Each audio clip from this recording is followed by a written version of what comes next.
The 1960s were not just a decade of musical revolution, they were a decade of resistance.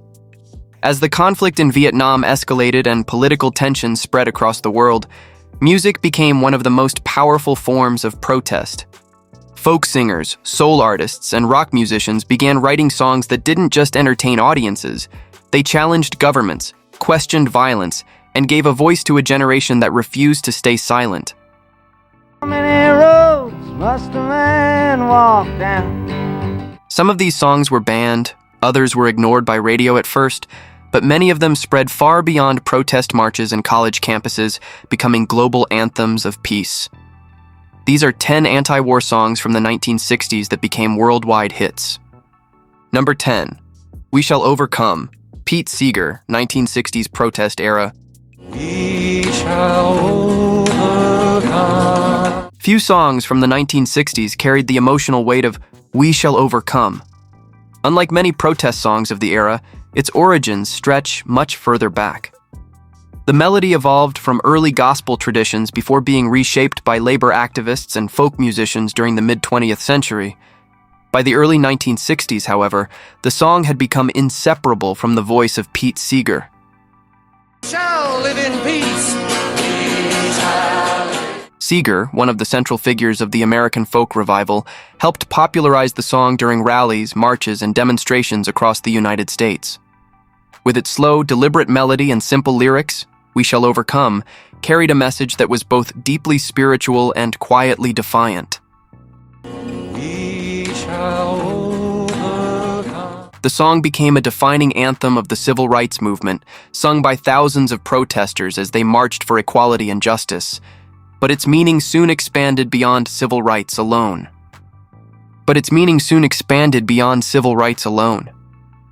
As opposition to the Vietnam War grew throughout the decade, the song found a new life within anti-war demonstrations. Its message of collective hope resonated with students, activists, and musicians who believed that change could be achieved through unity rather than violence. What made We Shall Overcome remarkable was its simplicity.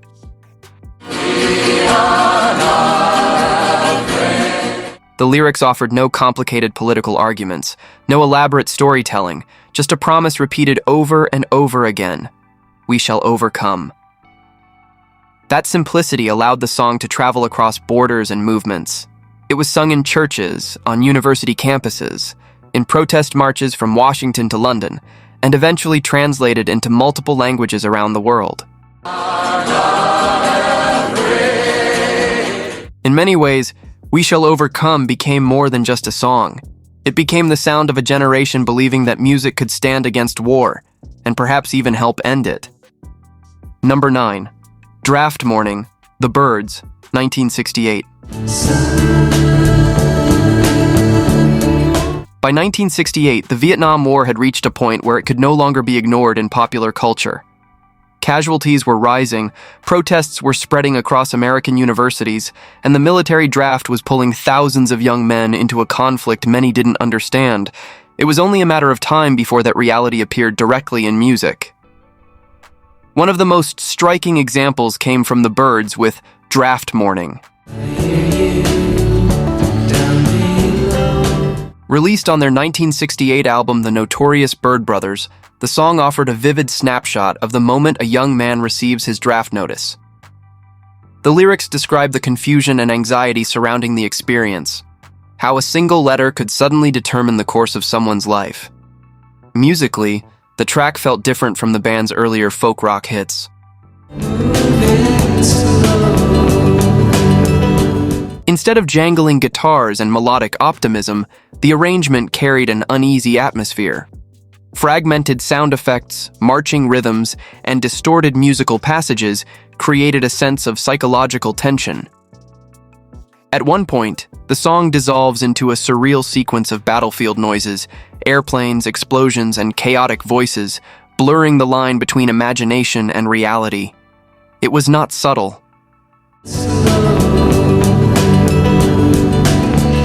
Draft Morning confronted the listener with the frightening possibility of being sent to war against their will.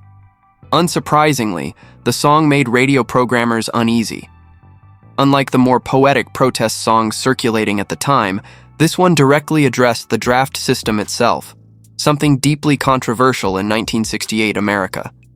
Many stations avoided it altogether, preferring less confrontational material. Yet the song became one of the most powerful anti-war statements of the psychedelic era. In just a few minutes, the Byrds captured the moment when youthful optimism collides with the machinery of war, and the terrifying realization that the decision may no longer be yours to make. Number 8. Eve of Destruction, Barry Maguire, 1965. It is exploding, violence flaring. If the 1960s produced a single song that sounded like a warning siren for an entire generation, it was Eve of Destruction. Released in 1965 and written by P.F. Sloan, the track didn't hide its message behind metaphor or poetic subtlety. Instead, it delivered a blunt, almost breathless commentary on the chaos of the era. And there was plenty of chaos to describe. Don't you understand what I'm trying to say? The lyrics referenced nuclear anxiety, racial injustice, political hypocrisy, and the growing conflict in Southeast Asia. Maguire sang them with a rough urgency that sounded less like a polished studio performance and more like someone reading tomorrow's headlines. Lines like, "You're old enough to kill, but not for votin'," I can't twist the truth, it knows no regulation. captured the frustration of young Americans facing the Vietnam War, where thousands of teenagers could be drafted into combat before they were even old enough to participate in elections. That kind of direct criticism was deeply uncomfortable for many radio stations in 1965. But the controversy only amplified the song's reach. Despite the resistance, Eve of Destruction climbed all the way to number 1 on the Billboard Hot 100, becoming one of the most widely recognized protest songs of the decade. For supporters of the anti-war movement, the song felt like a reflection of reality. For critics, it sounded dangerously alarmist. It's the same old place, the pounding of the drum. Either way, it captured the uneasy mood of the mid-1960s, a time when the world felt as if it might be standing on the edge of something catastrophic. And for 3 unforgettable minutes, Barry Maguire's voice made that anxiety impossible to ignore. Number 7. The Unknown Soldier. The Doors, 1968. By 1968, the Vietnam War had become impossible to separate from everyday life in America. Televisions across the country broadcast images of combat, protests filled the streets, and young musicians began responding with songs that captured the growing sense of unease. One of the most haunting responses came from The Doors with The Unknown Soldier. Your hollow shoulder. Written by Jim Morrison, the track was released as a single in 1968 and later appeared on the album Waiting for the Sun. Unlike many protest songs of the era, Morrison approached the subject through imagery rather than slogans. The lyrics describe a soldier preparing for execution, an unsettling metaphor that mirrors the sense of helplessness felt by many young men facing the draft during the Vietnam War.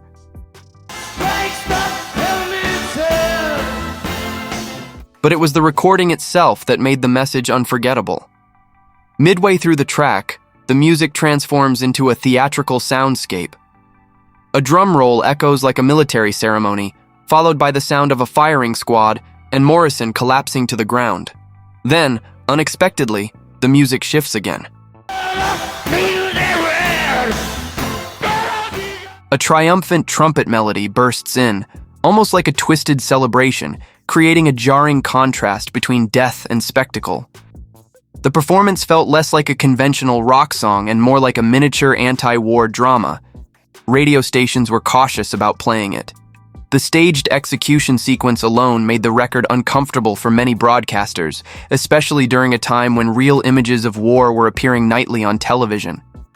News is red, television. Yet the song still reached the Billboard Top 40, becoming one of the most striking musical statements of the era. With The Unknown Soldier, the Doors captured the surreal atmosphere of 1968, a time when war was no longer distant battlefield news, but a reality unfolding directly in front of the public. And through Morrison's dark theatrical vision, that reality sounded both tragic and strangely absurd. Number 6. Give Peace a Chance. John Lennon, 1969. If the anti-war movement of the late 1960s had a single chant that echoed through protest marches around the world, it was, "Give Peace a Chance." Released in 1969 by John Lennon, the song was recorded under the name Plastic Ono Band, marking one of Lennon's earliest major statements after stepping outside the shadow of the Beatles. The circumstances surrounding the recording were as unusual as the song itself.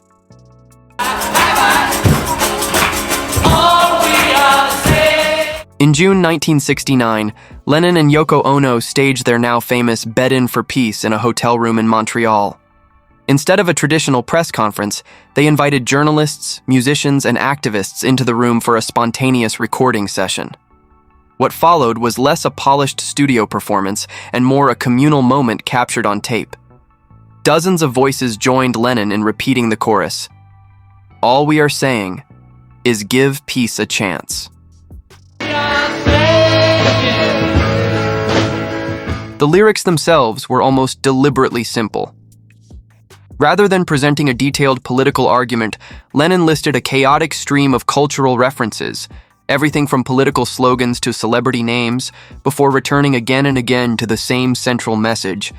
And that message was impossible to misunderstand.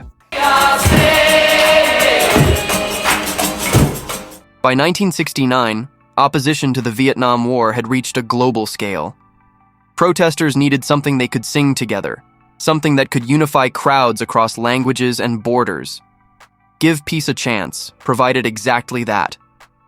Despite its unconventional origin and raw recording style, the single climbed the charts internationally and quickly became one of the defining protest songs of the era. More importantly, it moved beyond radio entirely. Within months, the chorus was being sung by tens of thousands of demonstrators at rallies and marches around the world. At that point, it was no longer just a song. It had become the voice of a movement. Number 5. Sky Pilot, Eric Burdon and the Animals, 1968. To help them all that he can. By 1968, protest songs were no longer limited to quiet folk ballads. Rock bands had begun addressing the Vietnam War with the same intensity they brought to the stage. One of the most dramatic examples came from Eric Burdon and the Animals with Sky Pilot. Is in your young hands. May God give. Written and performed by Eric Burdon, the song took a different approach to anti-war commentary.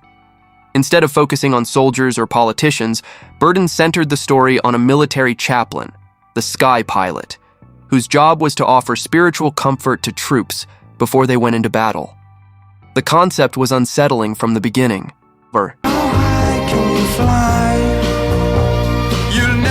The chaplain prays for the soldiers, blesses their mission, and sends them off to fight. But the song quietly asks a disturbing question. What does it mean to offer spiritual guidance for a war that will inevitably lead to death? Musically, the recording was just as ambitious as its subject matter.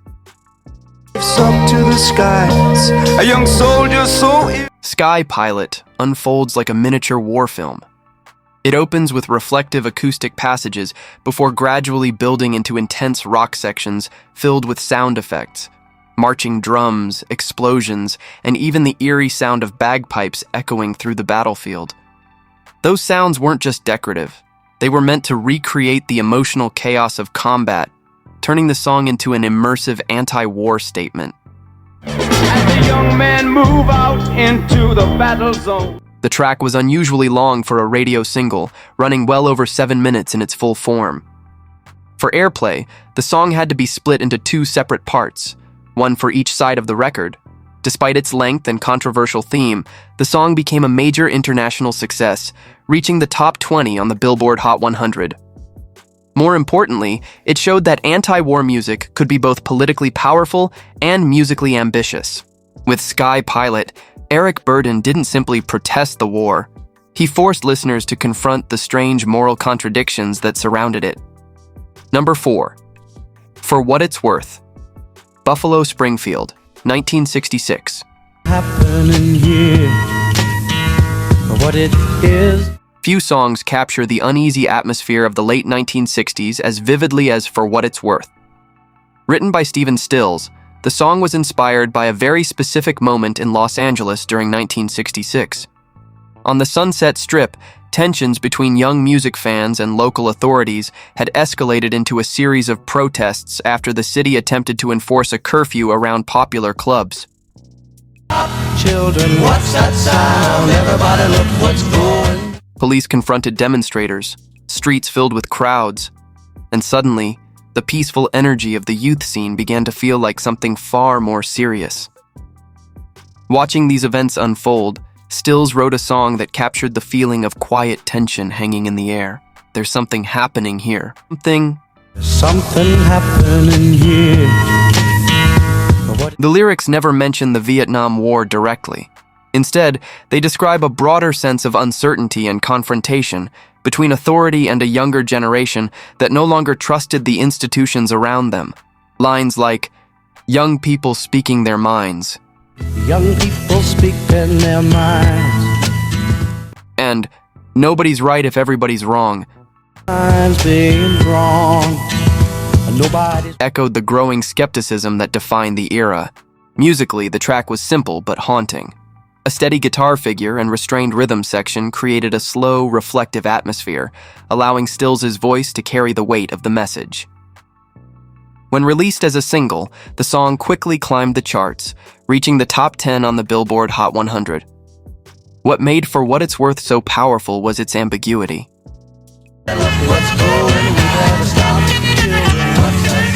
It wasn't tied to a single protest, a single city, or even a single issue. Instead, it became a universal expression of the uneasy mood that surrounded the late 1960s, a time when demonstrations against war, authority, and social injustice were spreading across the world. In the end, the song became more than just a reaction to events on the Sunset Strip. It became one of the defining soundtracks of a generation learning how to question power. Number 3. I Ain't Marching Anymore. Phil Ochs, 1965. march to the Battle of New Orleans at the... Among the many protest voices of the 1960s folk revival, few were as uncompromising as Phil Ochs. Where other singers sometimes wrapped their political messages in metaphor, Ochs preferred direct confrontation. His songs often read like editorials set to music, and I Ain't Marching Anymore stands as one of his most powerful statements.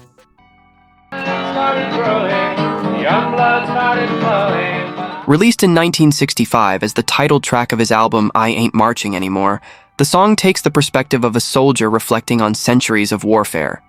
But this isn't a celebration of military tradition.